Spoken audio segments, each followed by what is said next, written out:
Chapter 211. If Earl weren't present in the hall or if Patrick hadn't noticed him, Patrick would naturally have the right to handle the financing and partnership matters on his own and simply report back to Earl afterward. After all, there was mutual trust between them. However, since Earl was nearby and could very well hear the conversation, Patrick naturally had to respect his opinion. In fact, as long as Earl was present, any major decision regarding the company's development had to be finalized by him. Upon hearing Patrick's words, the expressions of the people around them immediately changed. Drakengard Games was at its peak, and Patrick had been the one managing most of its affairs. No one had ever heard of another co-founder. Yet, from Patrick's attitude, it seemed that this mysterious partner held an extremely significant position in the company. Everyone couldn't help but speculate, who exactly was this mysterious co-founder? Their minds conjured up the image of a middle-aged man with a round face, a big belly, and a cunning, ruthless demeanor, someone who would devour people without leaving anything behind. What they did not expect was that this person would be someone younger, taller, and even more charismatic than Patrick. Under everyone's watchful eyes, Patrick made his way through the crowd and walked up to Earl. With a smile, he asked, "Where have you been? I've been looking for you. A few investors were discussing the financing with me. I think their offer is reasonable, but I need you to make the final decision." Immediately, all eyes turned to Earl. Ignoring the shocked, skeptical, disbelieving, and even furious expressions around him, Earl simply smiled and said, "I told you before. You can make these decisions entirely on your own." But Patrick shook his head firmly. "No, your opinion is extremely important to me. It guides the direction of our company's development." Ryan, Matthew, and the others who had followed Patrick were stunned by their conversation. Ryan's heart skipped a beat, and for a moment, his mind buzzed as he said in a trembling voice, "This person is." At the same time, he secretly prayed that Earl was not actually the true leader of Drakengard Games. Otherwise, it would be a complete disaster for him. But fate often delivered exactly what one feared the most. Patrick introduced Earl solemnly, "This is my partner and co-founder of Drakengard Games. In fact, he's the actual major shareholder of the company. This is Mr. Earl Hernandez. Of course, calling us co-founders is giving me too much credit, because the real founder of Drakengard Games is none other than Earl himself." Patrick's words landed like a thunderclap, leaving everyone in the room utterly stunned. For those who didn't know Earl, they were shocked that Drakengard Games had such a young founder, someone who even outranked Patrick. For those who did know Earl, their shock was indescribable. Anna's eyes widened in disbelief, and Faye covered her slightly open mouth with her hand, her face filled with astonishment. Meanwhile, Thomas and Mia turned pale, as if they had just heard the most horrifying joke. Especially Mia. Just moments ago, she had been confidently accusing Earl of sneaking into the event. Now that his true identity had been revealed, it turned out that he was not only the co-founder of Drakengard Games but also its actual decision-maker. This revelation was like a brutal slap to her face. Chapter 212. Thomas stammered, Mr. Mendoza, are you sure you're not mistaken?" Just moments ago, Thomas and Mia had been openly humiliating Earl. If this turned out to be true, then their hopes of reviving Ellen Games would be completely shattered. Patrick, who was unaware of the past grudges between Thomas and Earl, looked at them in confusion. "What's wrong? Is there a problem?" Ryan was quick to react. Though he was inwardly cursing his bad luck, he forced himself to remain calm and put on a smile. "No, there's no problem at all. I'm just astonished that Mr. Hernandez has achieved so much at such a young age. It's truly hard to imagine that he's the co-founder of Drakengard Games. Just as what people say, great heroes are born young. Compared to such a young and outstanding talent, I feel utterly ashamed of myself." Ryan was a seasoned opportunist. Though he previously had conflicts with Earl, he wasted no time in showering him with flattery, changing his stance faster than flipping a book. Patrick didn't notice the bitterness and fear hidden in Ryan's tone. He simply smiled and said, "That's right. Our CEO is extraordinarily talented. His contributions to Drakengard Games are immeasurable. Without him, there would be no Drakengard Games as it stands today." This was the highest praise and acknowledgement for Earl. Every word Patrick spoke was heartfelt. If not for Earl, Patrick himself would have been living in misery instead of standing here, full of confidence and success. Ryan hated every second of this situation, but the truth was right in front of him. He had no choice but to put on a fake smile and offer an apology after his over-the-top compliments. I truly didn't expect that you were the actual founder of Drakengard Games. My sincerest apologies. There were some misunderstandings before. Please, Mr. Hernandez, don't hold it against me.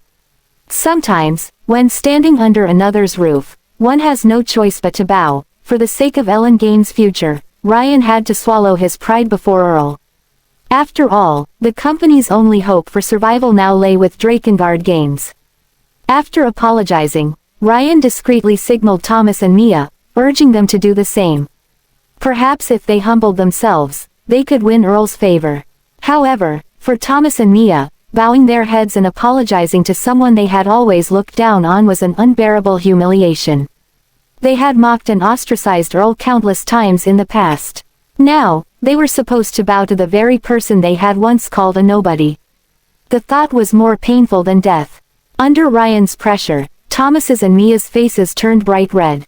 Their lips moved, but they simply couldn't bring themselves to utter the words of apology. Ryan grew even more anxious. He knew that if these two refused to apologize, all hope would be lost. Frustrated, he kicked Mia and barked, "What are you standing around for? Hurry up and apologize to Mr. Hernandez. If you don't, I'll deal with you myself later." In truth, Ryan's conflict with Earl had entirely stemmed from Thomas and Mia. If they hadn't constantly belittled Earl, would Ryan have gone along with them? This whole mess was their fault. Now, even if he had to beat them, they would have to take it without complaint. But Mia's reaction was extreme. She let out a sharp scream and yelled, "No. I'll never apologize to this thief. How could he be a CEO? He can't be. He must be a thief. I'm calling the police. I'm reporting him as a thief." The overwhelming humiliation and shock had pushed Mia to the brink of hysteria. Thomas, on the other hand, kept his head down and remained silent. Fresh out of university, he still had some pride and dignity left. Unlike Ryan, he couldn't just flip his stance like turning a page. To publicly humiliate himself and apologize to Earl was simply too much for him to bear. But if he wanted to save his pride, he would have to accept the consequences that came with it. Chapter 213. Ryan's expression darkened. He hadn't expected Mia to be so defiant. If they weren't in such a public setting, he would have slapped her by now. Yet, Mia showed no concern for how her hysterics might doom Ellen Games. She continued rambling about calling the police to arrest Earl. Finally, a staff member from the banquet hall approached and asked, "Who is it that has snuck into the banquet hall without credentials?" What a joke. This was a high-level summit attended by industry elites and government officials. The security personnel had to ensure absolute safety. Before Mia or Thomas could say anything, Ryan, desperate to distance himself, immediately pointed at them and said, "Officer, it's the two of them. They sneaked in to eat and drink for free, and I suspect they were trying to steal something." Mia and Thomas were completely stunned. They never expected Ryan to throw them under the bus. After all, they had entered the event as executives of Ellen Games. If Ryan reported them and revoked their credentials, they would be finished. Sure enough, when the staff checked their identities, discrepancies quickly emerged. Mia and Thomas were still students, and their credentials were fake. Previously, no one had bothered verifying them since Ryan had vouched for them. But now that an inspection was underway, the truth was bound to come out. A security officer's face hardened. "Your credentials are fake. So, did you really sneak in?" Thomas's and Mia's faces turned pale. Mia quickly pleaded with Ryan, "Mr. Carter, we came in with you. We're employees of Ellen Games, you have to vouch for us." But Ryan frantically shook his head. "Officer, I don't know them at all. I have no connection with them. They must have impersonated Ellen Games employees to sneak in. Please remove them immediately." Mia's expression changed drastically. "Mr. Carter, how could you do this? We work for you." But no matter how much she shouted, Ryan refused to acknowledge them. He even made an excuse about needing the restroom and slipped away. Now, Mia and Thomas were completely doomed. Several security guards rushed forward, pinning Thomas down and locking him in tight handcuffs. He let out a scream like a pig being slaughtered. Mia, on the other hand, continued resisting furiously. But a female security officer didn't hesitate to slap her across the face. Mia's cheek instantly swelled up. Then, not only was she cuffed, but they even shackled her feet, treating her like a violent criminal. Tears streamed down Mia's face from the pain, but she was powerless to resist. She could only let the security personnel handle her as they saw fit. Both of them now would probably be detained for at least half a month. Once Mia and Thomas were taken away, order was restored in the banquet hall. Then, as if nothing had happened, Ryan, who had just escaped to the restroom, miraculously reappeared. He approached Earl and bowed slightly in apology. "Mr. Hernandez, I sincerely apologize. I failed to recognize you earlier and even offended you. Please forgive me for my mistakes." Earl smiled and replied, "You're too polite. Did we have any misunderstandings before?" Hearing this, Ryan thought Earl had forgiven him. He quickly took the opportunity to bring up Ellen Games' collaboration proposal. "Well then, about Ellen Games' potential partnership with your company, Mr. Hernandez, what do you think?" However, Earl's expression instantly turned serious.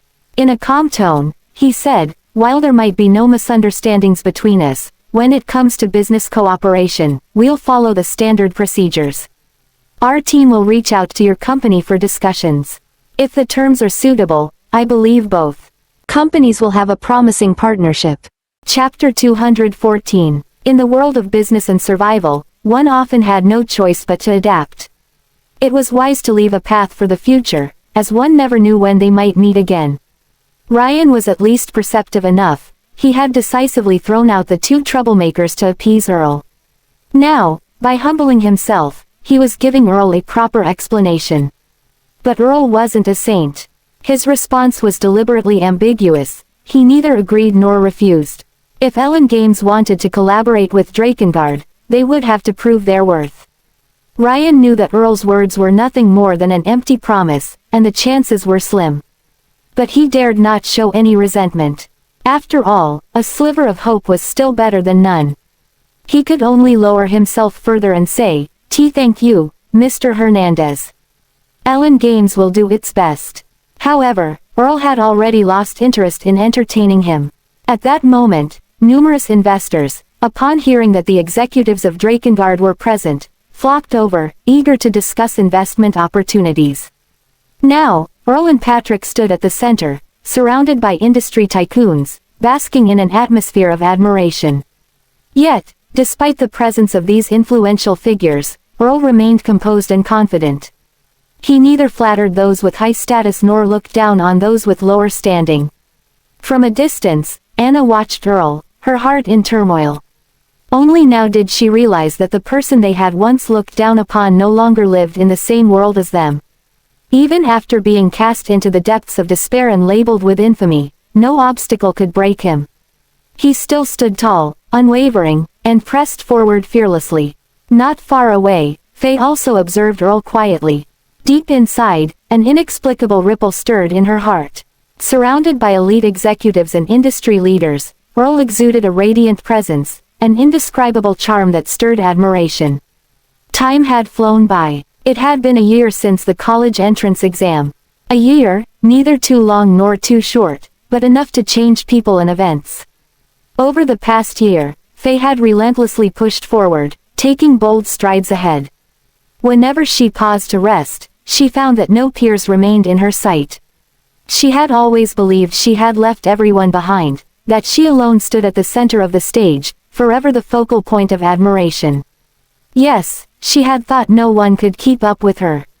Yet, when she turned around, she saw that same man, journeying through the nights and storms, chasing the stars and treading upon the moon, day after day, year after year. Now, the familiar figure of the past had taken a dazzling trajectory, veering completely out of her line of sight. Back then, when fireworks lit up the sky and flowers bloomed in splendor, she had been the center of his world, she stood on stage while he gazed up at her. But time had changed everything. Now, he was the one standing on the grand stage, while she stood below, quietly applauding him, cheering for him. It turned out he wasn't just the top scorer of the college entrance exam. He was also a legendary singer who had shaken the entertainment industry. And beyond that, he had become a successful entrepreneur, leading the way even as a university student. His many titles were dazzling, his brilliance now overwhelming, both familiar and strangely distant to her. At that moment, Queenie returned from the restroom. She had missed everything that had just happened. She hadn't seen Earl surrounded by influential figures. Instead, she eagerly asked Anna, did anything exciting happen? Did Thomas and Mia mock Earl again? Did the security guards finally throw Earl out of the banquet hall? Anna chose silence, recalling how Queenie had ridiculed Earl before. Anna now found her pitiful and ridiculous. Perhaps it was better to let Queenie remain in the illusion she had woven for herself. At least that way, her self-esteem wouldn't be shattered. As the banquet ended, Patrick had other matters to attend to, so he didn't leave with Earl. Thus, Earl and Faye walked out of the banquet hall together. Chapter 215. A light drizzle had begun to fall outside. Faye went to retrieve her car, a vehicle specially provided by the production team for her convenience as the second female lead. Not far from where her car had pulled away, at a nearby bus stop, Earl stood tall like a spear, waiting for the arrival of the bus. The fine rain gently draped over him, adding a misty, almost mysterious aura to his figure. For a moment, Faye felt as if she had traveled back in time to when they were still classmates, back when they were all still young and pure. As usual, she maintained her pride and elegance, while Earl, as always, worked tirelessly. It was as if nothing had changed. But deep down, she knew everything had changed. Everything that had happened today completely overturned her perception of Earl and reshaped many of her own views. The young man before her was no longer the familiar neighbor she once knew. He had become someone far more outstanding, far more exceptional. As she looked at Earl, her heart was filled with complex emotions. His tall and sturdy frame, his handsome features, his gentle smile, and now, his already impressive success, everything about him left her in awe and admiration. Somehow, unknowingly, this young man had begun to overlap with the perfect image of a man she had envisioned in her dreams. Faye knew that if it were any other girl, she might have already gathered the courage to confess, hoping to walk hand in hand with him, to become an inseparable pair of lovers. But Faye was different. She had her own pride and her own self-respect. It was the same before, it was the same now, and it would remain the same in the future. She wasn't someone who would simply follow the trend, opportunistically congratulating him or expressing admiration just because he had achieved success. And she certainly wouldn't lower her head so easily, because that wasn't her style. What she wanted was to become even more outstanding, to surpass Earl's current achievements, to truly become a superstar.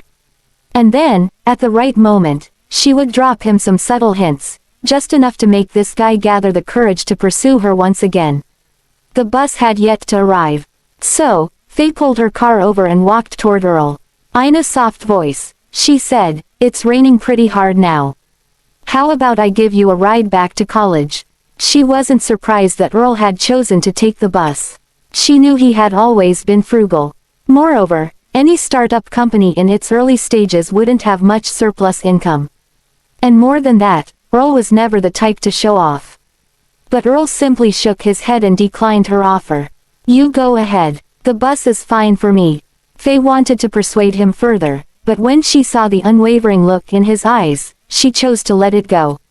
Perhaps, at this moment, Earl had his own pride and dignity. He didn't want to owe her even a small favor.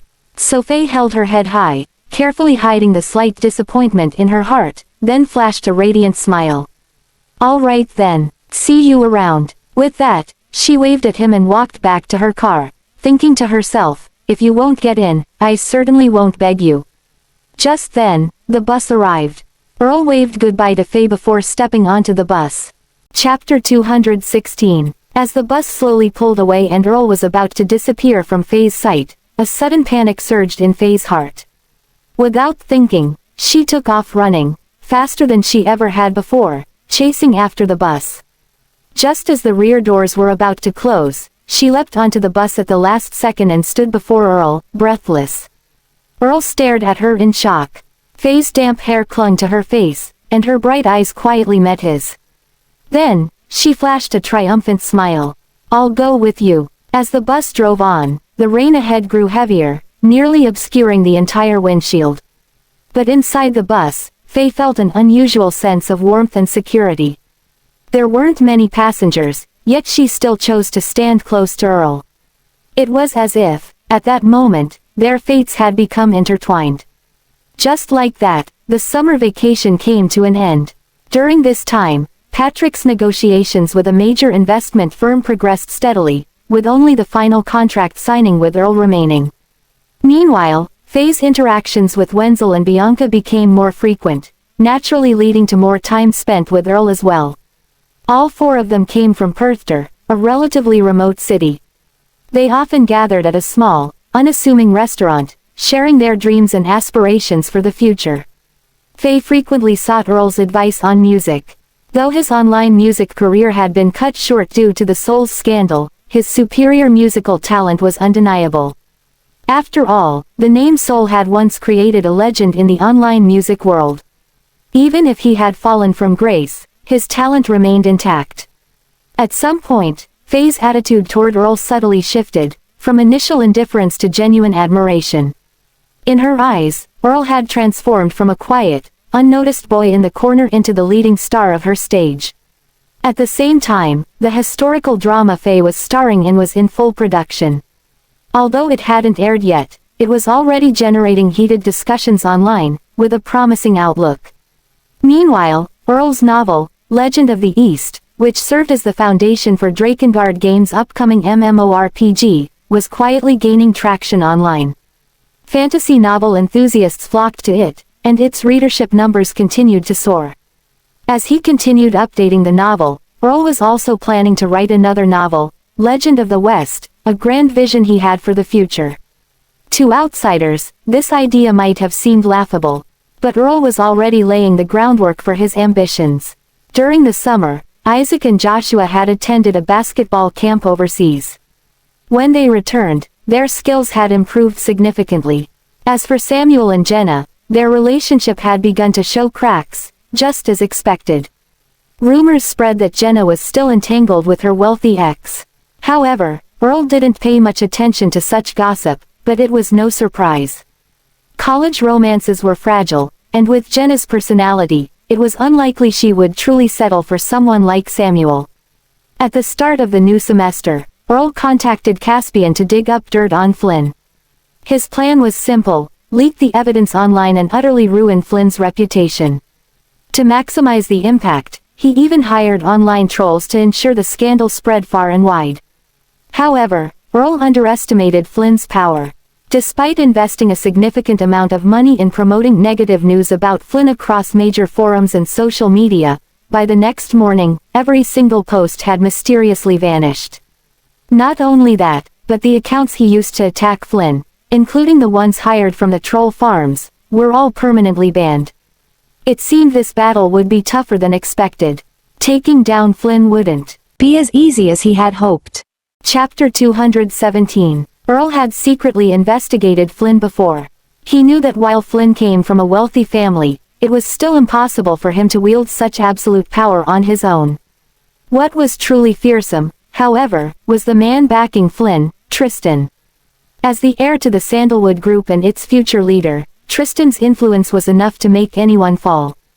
Every time Earl thought about Sandalwood Group and Tristan, an indescribable rage surged within him.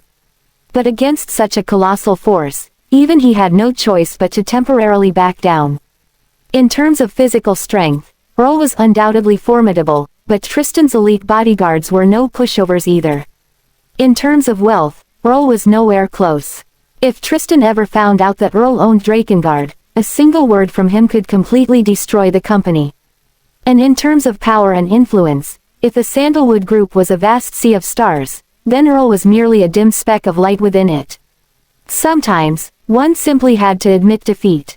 At Earl's current level, Sandalwood Group and its vast network of connections were an insurmountable force. Earl understood that challenging Tristan and Sandalwood Group at this stage was no different from seeking death.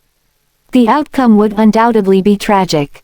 So, even though he knew Tristan was behind everything, he had no choice but to endure it for now. As for the connection between Flynn and Tristan, now that Earl knew, he decided to temporarily drop his plans for revenge. With Drakengard Games expanding rapidly, the issue of providing a company car for the CEO had become a priority. After all, a car was not just a means of transportation, it was a reflection of the CEO's and the company's status. If the vehicle wasn't up to par, it could lead to people questioning the company's strength or, worse, give others an opportunity to spread rumors and cause unnecessary trouble.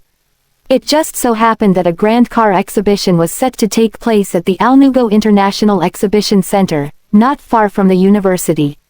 Luxury car brands from around the world would be showcasing their latest models at the event.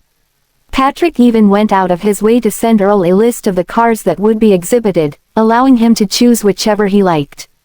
Earl could pick any luxury car he desired, and the company would cover the cost. Meanwhile, Belle also found Earl and reminded him to fulfill his previous promise, to run with her every evening and help her improve her physical health. As Earl entered his second year of university, his studies gradually fell into place. Compared to the carefree days of freshman year, sophomores were now well accustomed to campus life. They had shed their initial awkwardness and transformed from clueless newcomers into seasoned students. But what excited them most was the chance to stand at the university gates and welcome the incoming freshmen. They still remembered how lost and naive they had been when they first arrived, how they had been led around by their seniors. But now, it was their turn to do the same. All around the campus, banners were hung to welcome the new students, alongside humorous warnings like, "Beware of fire, theft, and seniors." Patrick, Thomas, and even Patrick's ex-girlfriend, Sophie, had already left the campus, as if bidding farewell to their youth. Yet, this century-old university had never lacked new life and fresh energy. The locust trees still stood tall, their lush green branches swaying in the breeze, witnessing generation after generation of graduates leaving, and batch after batch of new students arriving. Just yesterday, Faye had called Earl, inviting him, Bianca, and Wenzel to visit her new home the next day. As her father's business flourished, Faye's parents had purchased a new house in Alnewgo. When they learned that Faye still kept in touch with her old friends from Perthshire City, especially Earl, Wenzel, and Bianca, they were delighted and extended a warm invitation for them to visit. Earl gladly accepted. Chapter 218. After hanging up, Earl was filled with a mix of emotions. He recalled the time by the river when he had confessed his feelings to Faye, only to be rejected. Although many years had passed, that memory was still vivid in his mind. Now, Faye's attitude toward him had unknowingly changed. The next morning, the three invited friends happened to have no classes, so they agreed to meet at the gate of Alnewgo University before taking a bus together to Faye's new home. Faye's parents had originally planned to pick them up by car, but the three politely declined. At the meeting spot, Earl arrived in simple yet neat attire, while Wenzel had gone out of his way to dress up. He even put on cologne. Facing Earl's amused look, Wenzel explained that it was all about maintaining a good impression in front of the two goddesses, Faye and Bianca. As for the cologne, he had supposedly obtained it in exchange for taking a few photos of Bianca and Faye for his classmates. Since freshman year, Wenzel had constantly boasted to his classmates about how stunning his old friends were. At first, no one believed him. They assumed he was just making things up. Then, Wenzel showed them photos of Bianca and Faye, instantly earning waves of admiration. But the most impressive moment came when Faye happened to visit Alnewgo University of Technology to see Wenzel.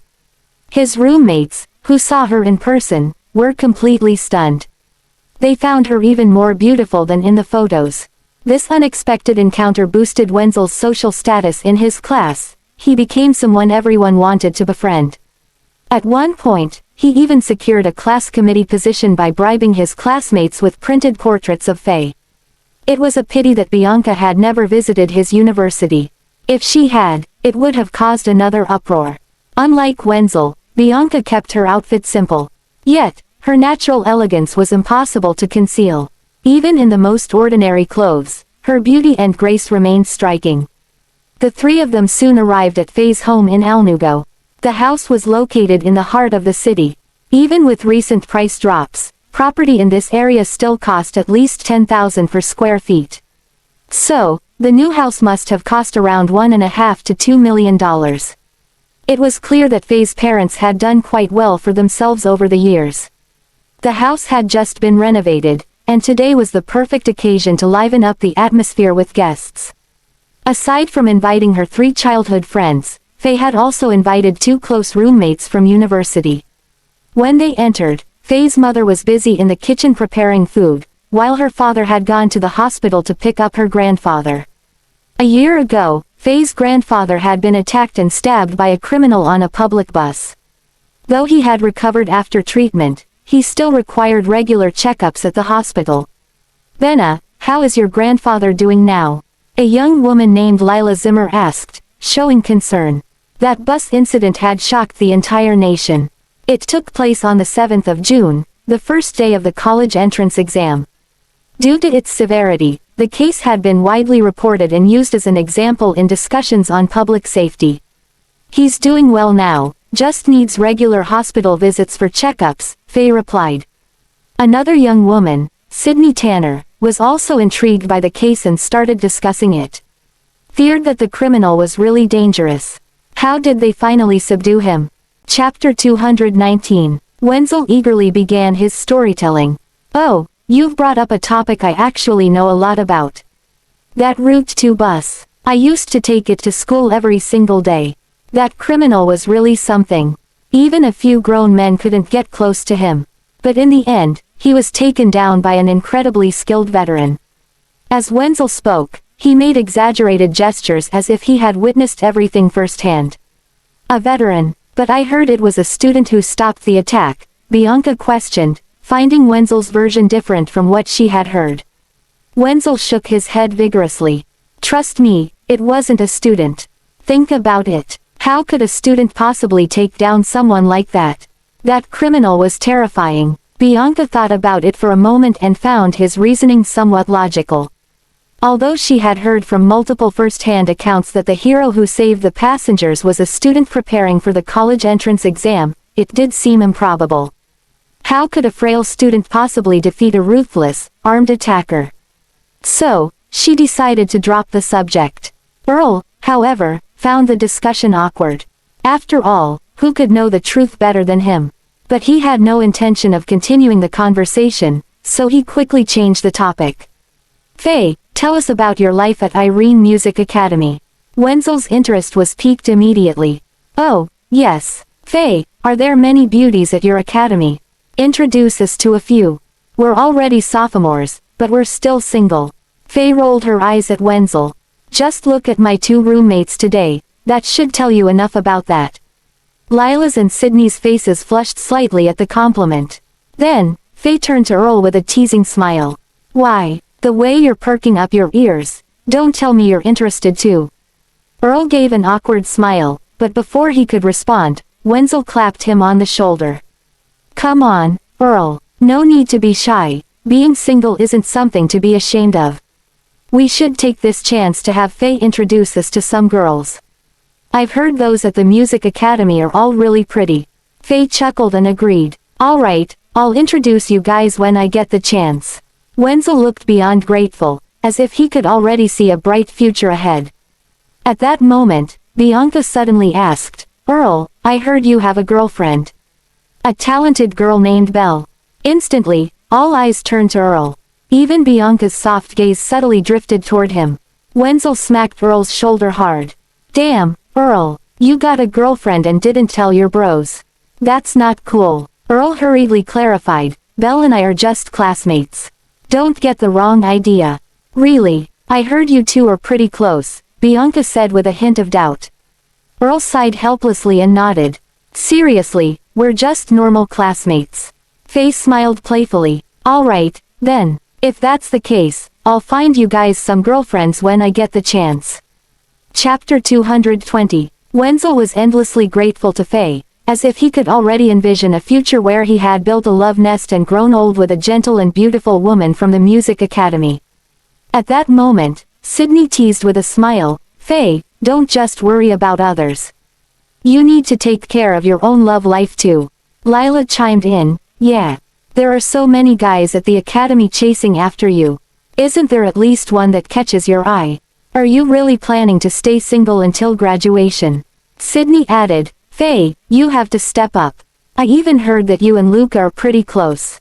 If you two got together, it would be a perfect match." Faye glanced at Earl, but seeing that he remained calm and unaffected, she simply shook her head and denied it.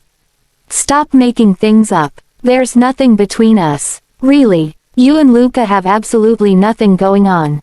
After Faye firmly confirmed it again, Lila suddenly became excited and whispered mysteriously, "Faye, do you remember that Cranard exchange student from last semester, the one who played the saxophone?" Sydney immediately responded, "Oh, you mean the guy who's rumored to be royal?" Yes, that's him." Lila nodded vigorously before continuing, "I heard he really likes you and is planning a grand romantic confession soon. You'd better be prepared." Just as Faye was about to respond, the kitchen door opened, and her mother walked out carrying a fruit platter. She set it down and asked with concern, "What are you kids chatting about? Come, eat some fruit." To avoid making the topic awkward for both Faye and her mother, Lila quickly changed the subject, "Oh, nothing, Mrs. Bautista. We were just talking about music." Before long, Faye's mother, Chloe Lowell, finished preparing the meal. Faye called her father to ask when they would be home. Learning that he would take a while, she and her mother invited the guests to start eating. During the meal, the conversation revolved around amusing stories from college. Halfway through dinner, the doorbell rang. Faye hurried to answer it and saw her father holding on to her maternal grandfather. The old man, Jerome Lowell, frail with age, greeted the students warmly, while Chloe busied herself serving food before joining them at the table. Earl, with his sharp memory, instantly recognized the elderly man as the first victim in the bus attack from before. Back then, if not for Earl's intervention, the old man might not have survived. What a small world, this man turned out to be Faye's grandfather. Jerome greeted each student kindly, reminding them to take care of Faye. When he reached Earl, however, he paused slightly before offering a calm greeting, showing no sign of special recognition. Earl figured that, given the chaos of the bus incident and the old man's age, his memory might not be sharp. Perhaps he only found Earl vaguely familiar but couldn't recall where they had met. Naturally, Earl chose not to mention it. It had been so long, and bringing it up wouldn't serve much purpose.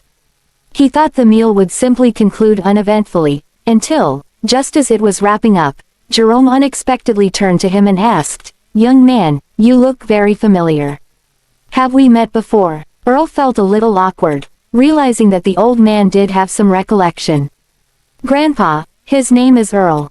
He also lives in our old neighborhood. You've probably seen him before." Jerome's house was not far from Perthter City and he frequently visited Faye's paternal grandfather. So, it made sense that he might recognize Earl's face.